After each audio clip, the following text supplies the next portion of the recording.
Merchant ship MV Chem Pluto Liberia flagged oil tanker Saudi Arabia से crude oil लेकर के चला मैंगलोर की तरफ में, लेकिन रास्ते में उसके ऊपर ड्रोन अटैक हो गया। ऐसे ही एक और शिप है एसवी साईं बाबा करके, उसके ऊपर भी ड्रोन अटैक हुआ।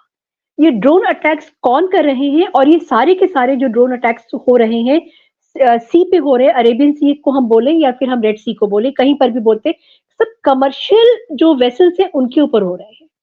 ऐसा क्यों हो रहा है, इसके ऊपर चर्चा करने के लिए मैंने सूद सर को इनवाइट किया है। नमस्कार सूद सर, आपका बहुत बहुत स्वागत है। जी नमस्कार नमस्कार। सर, ये ड्रोन अटैक्स की झड़ी क्यों लगी है और ये कर कौन रहा है, और सारी के सारी कमर्शियल वेस्ट जो है उन्हीं के ऊपर ये हो रहा है। देखिए एक्चुअली ऐसा है, ये हाउदी के रेबल्स कर रहे हैं जो यमन में बेस्ड हैं।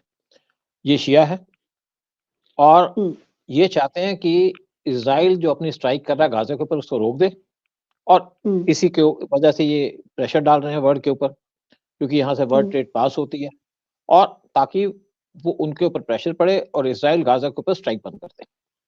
देखिए यहाँ पे तीन जो मिलिटेंट ग्रुप्स हैं मेनली, एक तो हमास है, एक हाउदी रेबल्स है, और एक है हिजबुल्लाह। हिजबुल्लाह सीरिया में है, हाउदी रेबल्स ये यमन के अंदर है, और हिजबुल्लाह ये दोनों शिया है, और ये माना जाता है कि ईरान इनके पीछे है। और हमास जो है वो सुन्नी है, पैलेस्टीन है, लेकिन उसको भी ईरान सपोर्ट कर रहा है, क्योंकि ईरान के ऊपर सैंक्शन लगी हैं, और ईरान के ऊपर इजराइल ने कई बार अटैक किया, इनके साइंटिस्ट को मारा है, इनके IRGC के चीफ को मारा है। तो ईरान इस टाइम पे इजराइल को टारगेट कर रहा है इनडायरेक्टली, डायरेक्टली वो कर नहीं सकता, क्योंकि डायरेक्टली करेगा तो वार हो जाएगा। और इसी वजह से अब ये रोकना चाहते हैं कि यहाँ पे वार रुके और हमास के ऊपर जो प्रेशर है वो कम हो। और इसका जो मेन पर्पज है अटैक का, वो यूएस को अटैक करना है, क्योंकि यूएस और उसके अलाइज वो इजराइल को सपोर्ट करते हैं, और इसलिए अटैक किए जा रहे हैं। लेकिन डायरेक्टली इंडिया पे अटैक नहीं कर रहे, लेकिन इंडिया भी इम्पैक्टेड है, क्योंकि यहाँ से $200 बिलियन की ट्रेड पास करती है इंडिया की, इसी रीजन से, सुएज कनाल से, रेड सी से, इसलिए इंडिया भी कंसर्न है। और इसके ऊपर यूएस ने एक ग्रुप बनाया जिसका नाम रखा ऑपरेशन प्रॉस्पेरिटी गार्जियन, और यूएस ने कहा कि सब हमको ज्वाइन करो ताकि हम इसको रोक सकें। लेकिन इंडिया ने इसको ज्वाइन नहीं किया। इंडिया का अपना पर्पज है, इंडिया का अपना एक डायरेक्टिव है, क्योंकि इंडिया अगर यूएस लेड ग्रुप को ज्वाइन करता है तो इंडिया भी टारगेट में आ जाता है, क्योंकि अभी तक इन्होंने किसी इंडियन फ्लैगशिप पे अटैक नहीं किया।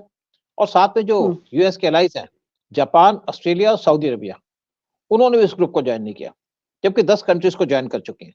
और दूसरी तरफ इंडिया, इटली, फ्रांस और स्पेन, इन्होंने अपने वारशिप्स तो भेजे रीजन के अंदर, लेकिन यूएस के साथ मिलकर काम कर रहे हैं, लेकिन यूएस के ग्रुप को ज्वाइन नहीं किया। अब प्रॉब्लम यह है कि अगर यहाँ पे हाउदीज के रेबल इस पे अटैक करते हैं शिप्स के ऊपर, तो सबकी ट्रेड डिस्टर्ब होती है, सबकी ऑयल की सप्लाई डिस्टर्ब होती है, और इसीलिए सब डिस्टर्ब हैं।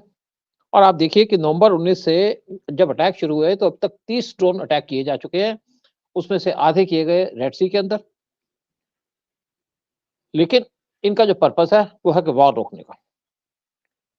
और दूसरी तरफ हमने एक वीडियो भी बनाया था कि हमने कहा था कि ईरान के ऊपर जब यूएन से कहा कि यहाँ पे ह्यूमन राइट्स की वायलेशन है, तो इंडिया ने ईरान को सपोर्ट किया। उससे पहले इंडिया ने इजराइल को सपोर्ट किया था हमास के खिलाफ, क्योंकि हमास एक टेररिस्ट ग्रुप है जिसने इजराइल के अंदर उनके सिविलियंस को मारा, 1400 सिविलियन को मारा था 7 अक्टूबर को। लेकिन इंडिया का इसमें एक पर्पस था सपोर्ट करने का ईरान को। एक तो इंडिया यूएस को बताना चाहता था कि हम तुम्हारे इन्फ्लुएंस में नहीं है, क्योंकि यूएस इंडिया को टारगेट कर रहा था पन्नू का केस लेकर के, और इंडिया एक मैसेज देना चाह रहा था यूएस को कि हम आपके खिलाफ जा सकते हैं। और दूसरा पर्पस था कि हमारी ईरान से तो कोई दुश्मनी नहीं है, हम क्यों से खिलाफ वोट निकल, ये इंडिया के ऊपर भी चाय लगा गए, यहाँ पे ह्यूमन राइट्स की वायलेशन है। यूएस का यही काम है, खाली बैठे हैं, कुछ ना कुछ किसी को उंगली फुंगली करते रहते हैं। अब देखिए इसमें ऐसा है कि अगर हम ईरान को सपोर्ट करते हैं, तो जो एक वार शिप पे अटैक हुआ था उस पे ईरान का नाम लिया गया था, जब एक कार्गो शिप पे अटैक हुआ था ईरान का नाम लिया गया, और ईरान ने एक स्टेटमेंट दी थी कि हमारा इसमें कोई हाथ नहीं है। और जब हम ईरान को सपोर्ट करेंगे तो आप देखिए कि ना तो हिजबुल्लाह हमारे पे अटैक करेंगे, ना हौथी सब पे अटैक करेंगे। तो हमारे को आदत नहीं है या इंडिया को आदत नहीं है कि दूसरे की लड़ाई के अंदर अपनी टांग फंसा देना कि आप बैल मुझे मार। और हम इसीलिए यूएस जो एक कैंपेन है उसको ज्वाइन नहीं किया। लेकिन हमने यहाँ पे पूरा अपना काम किया। हमने यहाँ पे अपने 6 फ्रंट लाइन वॉरशिप्स भेजे हैं, INS Mormugao, INS Kochi, INS Calcutta, INS Madras, INS Chennai और आईएनएस विशाखापट्टनम। साथ में हमने यहाँ पे अपना एक एमवी स्वर्णमाला ऑयल टैंकर भेजा है, जिसके अंदर 25,000 टन का ऑयल है, क्योंकि ये जब शिप सी में रहेंगे तो इनको जरूरत पड़ेगी वहां पे ऑयल की, तो इसीलिए हमने अपना ऑयल टैंकर भी भेजा। और साथ में हमने यहाँ पे P8I एंटी सबमरीन एयरक्राफ्ट भेजा। ये जो एयरक्राफ्ट है ये एक टाइम पे शायद 48 या 36 घंटे तक हवा में रह सकता है, और ये एंटी सबमरीन प्लेन है। साथ में पूरी वॉच रख सकता है पूरे रीजन के ऊपर। साथ में हमने अपना सी गार्जियन ड्रोन वो भेजा। यूएस ने जब हमारा चाइना के साथ फेस ऑफ हुआ था तो हमको 2 सी गार्जियन ड्रोन्स दिए थे जो इंडिया ने परचेज किए थे, लेकिन ये आर्म ड्रोन्स नहीं है। लेकिन हमने उसको चाइना के खिलाफ यूज नहीं किया। इसलिए नहीं किया, अगर हम उसको यूज करते चाइना के खिलाफ तो हमारी सीक्रेट्स या आर्मी की डिप्लॉयमेंट की इंफॉर्मेशन चली जाती यूएस के पास, तो इसीलिए हमने अपनी नेवी को दे दिया। अब ये ड्रोन भी सी में है, जो इंडियन ओशन और अरेबियन सी में घूम रहे हैं और वॉच रख रहे हैं वहां पे शिप्स के ऊपर, स्पेशली वॉच रख रहे हैं जो पायलट्स के शिप होते हैं उनके ऊपर, कि कोई यहाँ पे किसी शिप पे अटैक करेगा तो हमारे को खबर मिल जाएगी, तो हम उसको पास ऑन कर देंगे। साथ में इंडिया ने इंडियन ओशन के अंदर 36 ड्रोन लगाए हैं, 34 ड्रोन लगाए हुए हैं। 8 लगाए हमने मालदीव्स के अंदर, 8 हमने लगाए हैं सेशल्स में, 8 हमने लगा के रखे हैं मॉरिशस में, और 10 ड्रोन्स हमने श्रीलंका में लगाए हैं। ये जो ड्रोन्स हैं ये पिक्चर लेकर के शिप्स या जितने छोटे शिप्स आते हैं उनकी इंफॉर्मेशन देते हैं इंडिया को, और साथ में उनसे भी शेयर करते हैं। और दूसरी तरफ ओमान के वहां पे एक नेवल बेस है इंडिया की, उस पे भी वहां पे भी इंडिया एक्टिव है, और इंडिया अपनी तरफ से पूरी सिक्योरिटी कर रहा है, क्योंकि इंडिया को मेन कंसर्न है यहाँ पे। साथ में हमारे कोस्ट गार्ड है वो भी यहाँ पे लगे हुए हैं। इंडिया को कंसर्न है कि 2 शिप्स यहाँ पे एमवी रोयन वो इंडियन इकोनॉमिक जोन में, यानी कि एक्सक्लूसिव इकोनॉमिक जोन जो इंडिया की है उस रीजन पे उस पर अटैक हुआ, और वो 700 किलोमीटर दूर था इंडिया के कोस्ट लाइन से। और जैसे आपने बात की चैम प्लूटो, वो 200 नॉटिकल माइल्स दूर था पोरबंदर से। और इसीलिए इंडिया कंसर्न है कि आज अगर हाउथी रेबल्स या आपके सोमालिया के पायरेट्स वो इंडियन ओशन रीजन में आ रहे हैं या हमारे इकोनॉमिक जोन में आ रहे हैं, तो हमारी ट्रेड इंपैक्ट हो सकती है। जैसे मैंने कहा कि हमारी $200 बिलियन की ट्रेड पास करती है इस एरिया से, तो इसीलिए इंडिया कंसर्न है। और इंडिया जो भी पॉसिबल एक्शन है वो ले रही है और कोशिश कर रही है कि सबके साथ मिलकर काम करे। लेकिन हमने यूएस का जो ग्रुप है उसको ज्वाइन नहीं किया, अपनी सिक्योरिटी को देख करके, अपने इंटरेस्ट को देख करके, और हमको जैसे टांग फंसाने की आदत नहीं किसी के वार के अंदर। यूएस ये भी चाहता था इंडिया चाइना पे अटैक करे ताकि वो मजे करे, और वो चाहता था इंडिया ताइवान के साथ सपोर्ट में खड़ा हो जाए। अगर ताइवान पे अटैक हो तो इंडिया ज्वाइन करे। इंडिया ने अपने आप को डिस्टेंस में मेंटेन रखा है, क्योंकि हमारे इंटरेस्ट है हमारी कंट्री के, हमारे इंटरेस्ट है हमारे लोगों के, हमारे इंटरेस्ट है अपनी नेशन के। और यूएस दूसरों को फंसा करके चला जाता है और दूसरों को झेलना पड़ता है। सर, ये जो अटैक हुआ था एमवी कैंप प्लूटो पे, तो उसने डिस्ट्रेस कॉल भेजा था, एसओएस फायर किया था, और हमारा आईसीजीएस विक्रम जो उसमें पेट्रोलिंग कर रहा था उसने जो है असिस्ट किया था उसको बचाने के लिए, इवैक्यूएट करने के लिए। इन सब में जो कि हमारा इंडिया का फ्लैग नहीं था, उसके ऊपर इंडिया फ्लैग ऑफ नहीं था, लेकिन हमारे क्रू मेंबर्स थे उस पर, शायद 25 या 20 क्रू मेंबर्स हमारे इंडियन थे। तो ये जो अटैक्स हो रहे हैं जो हाउथीज कर रहे हैं, क्या उनको ये नहीं पता है कि फ्लैग दूसरी कंट्री का है लेकिन क्रू मेंबर्स जो है वो इंडिया के हैं? तो वो तो एक तरीके से पंगा लेने वाली बात हो गई इंडिया के साथ में। नहीं, देखो ऐसी बात है कि किसी के भी क्रू मेंबर्स हो सकते हैं किसी कंट्री के अंदर। अब ये तो है नहीं कि अगर इंडियन क्रू मेंबर है तो उसमें अटैक नहीं करेंगे, उनको क्या पता। वो तो शिप देख रहे हैं कि शिप आ रहा है, किसका फ्लैग लगा, यूएस फ्लैग लगा है चाहे किसी और वेस्टर्न कंट्रीज का फ्लैग लगा, लेकिन इंडियन फ्लैग शिप पे अटैक नहीं किया गया। एक शिप में हमारे 20 लोग थे, दूसरे 25 लोग थे, और हम इम्पैक्ट जरूर होते हैं, लेकिन हाउदीज को ये नहीं पता।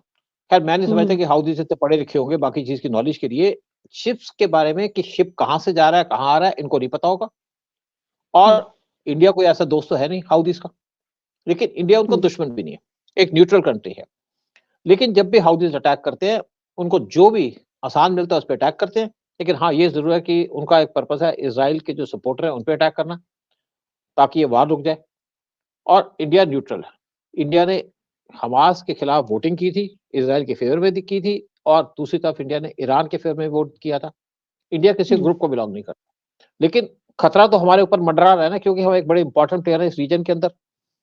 हमारे बिल्कुल। इंटरेस्ट है, हमारी ट्रेड पास करती है। तो चाहे हमारी ट्रेड हो, चाहे किसी और कंट्री की ट्रेड हो, अगर इंडियन ओशन से पास करती है तो वो हमारी रिस्पॉन्सिबिलिटी है। हाँ, ये ज़रूर है कि चाइना की 80% जो ऑयल है वो इंडियन ओशन से पास करता है। इंडिया उसको रोकता तो नहीं है ना।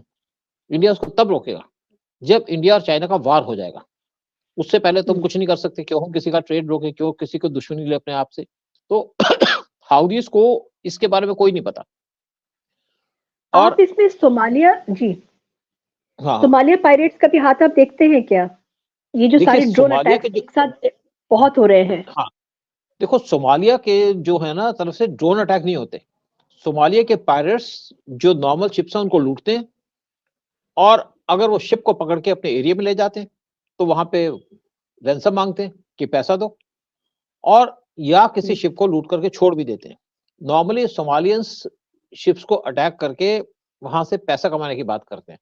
उनका लूट-पाट किसी करते हैं। को हाँ, लूट-मार का काम है उनका। पायरेसी हुँ, यही होती है ना, दूसरे के पायरेसी हाँ सामान जी। पे कंट्रोल कर लिया। लेकिन जहाँ तक हाउदीज़ हैं, हाउदीज़ हुँ, स्पेशली टारगेट कर रहे हैं ड्रोन से, ताकि इज़राइल और हमास का वार खत्म हो और एक साँस मिल जाए हमास को। क्योंकि हमास इस टाइम पे बहुत प्रिक्यूरियस कंडीशन के अंदर है, और जितने भी मिलिटेंट ग्रुप्स हैं वो एक-दूसरे को सपोर्ट कर रहे हैं, चाहे हाउदीज़ हो, चाहे आपके हिज़्बुल्लाह हो, चाहे हमास हो। पूरा world is going through a Metamorphosis इस समय, चाहे वो पानी हो, चाहे वो अर्थ हो, कहीं पर भी हम अगर देखें आसमान हो, तीनों तरफ से जो है पूरा वर्ल्ड जो है वो कुछ ना कुछ होता चला जा रहा है। दे देखो बीच में क्या है कि बहुत से शिप्स घूम रहे हैं। हुँ, हमारे शिप से घूम रहे हैं वहाँ पे, अमेरिकन भी घूम रहे हैं, स्पेनिश भी घूम रहे हैं, फ्रेंच भी घूम रहे हैं। फ्रेंच का हुँ, बहुत ज़्यादा इंटरेस्ट है इस रीजन के अंदर, क्योंकि उनकी हुँ, यहाँ पे एक नेवल बेस भी है। और साथ में दूसरी तरफ फ्रांस का इंडियन ओशन के अंदर स्पेशल इंटरेस्ट है। कुछ आइलैंड नेशन है जो फ्रांस के कंट्रोल में है, जहाँ पे फ्रांस उसको एडमिनिस्टर करता है। लेकिन हुँ, यहाँ पे कुछ हाउदीज़ ने, मिलिटेंट ने अटैक किया था एक शिप के ऊपर, मरसक था नाम, जो कंटेनर वेसल था। तो 4 हुँ, उनकी बोट्स आई यहाँ पे और इसके ऊपर चढ़ने की कोशिश की। तो यूएस का उस टाइम पे एक फ्लैगशिप, यानी कि एयरक्राफ्ट कैरियर यूएसएस आइज़नहावर, और साथ में हुँ, डिस्ट्रॉयर यूएसएस ग्रेवले, वो इस एरिया में था। तो वहाँ से इन्होंने अपने हेलीकॉप्टर उड़ाए, और हेलीकॉप्टर ने 4 में से 3 बोटों को उड़ा दिया, और 1 बोट बच के वापस अपने एरिया में चली गई, यानी कि अपनी जगह में छुप गई, जो उसकी छुपने की जगह हो गई यमन के अंदर। तो हुँ, काम तो चल रहा है, लेकिन साथ में अटैक भी हो रहे हैं, और इस टाइम पे वर्ल्ड काफ़ी विजिलेंट भी है, सारी कंट्रीज़ विजिलेंट है।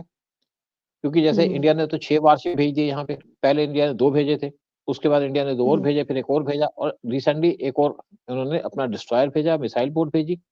तो पूरा हम देख रहे हैं इसलिए कि यहाँ पे पीस हो, क्योंकि पीस हमारे लिए बड़ी इंपॉर्टेंट है। कि अगर बिल्कुल। यहाँ पे ट्रेड इम्पैक्ट होती है, तो पूरा वर्ल्ड हुँ, इम्पैक्ट होता है। ऑयल महँगा हो जाएगा, बाकी चीज़ें महँगी हो जाएँगी, और नेचुरली बात है, अगर ऑयल शिप पे अटैक होगा तो कोई ऑयल नहीं बेचेगा, अपने कोई रिस्क तो लेगा नहीं इतना बड़ा, फिर साथ में इंश्योरेंस बढ़ जाती है, वो भी है। तो ओके। जो ज़्यादातर हुँ, शिप्स जो जा रहे थे आपके सुएज़ कनाल के रास्ते से, वहाँ से हट गए हैं, और हुँ, उन्होंने एक लंबा रूट पकड़ना शुरू कर दिया अफ्रीका के थ्रू, अपना ऑयल भेजने के लिए। ओके। देखते हैं क्या होता है, क्योंकि कुछ ना कुछ डेवलपमेंट डेली मैं देख रही हूँ सर कि न्यूज़पेपर आप खोलिए या आप सोशल मीडिया खोलिए तो सब जगह पे कुछ ना कुछ इस तरीके के अटैक्स और ड्रोन अटैक्स और नॉर्मल अटैक्स वगैरह भी लूट-पाट मची हुई है। Thank you so much Sood sir, इतनी अच्छी इन्फॉर्मेशन देने के लिए, और मैं आशा करती हूँ कि हमारे जो व्यूवर्स हैं उनको भी पता लग गया होगा कि जो अटैक्स हो रहे हैं इनके पीछे कौन है और इनका रीज़न क्या है। ये सिर्फ कमर्शियल व्हीकल्स पे, कमर्शियल वेसल्स पर ही क्यों अटैक कर रहे हैं और उसके पीछे इनका जो छिपा हुआ मकसद क्या है, ये सबको पता जी, लग गया होगा। Thank you so much Sood sir, आपका बहुत-बहुत धन्यवाद। जय हिंद, जय भारत। जय हिंद, जय भारत। शुक्रिया। मेरा भारत महान। बिल्कुल, महान तो है ही। बिल्कुल महान है, एकदम भारत महान।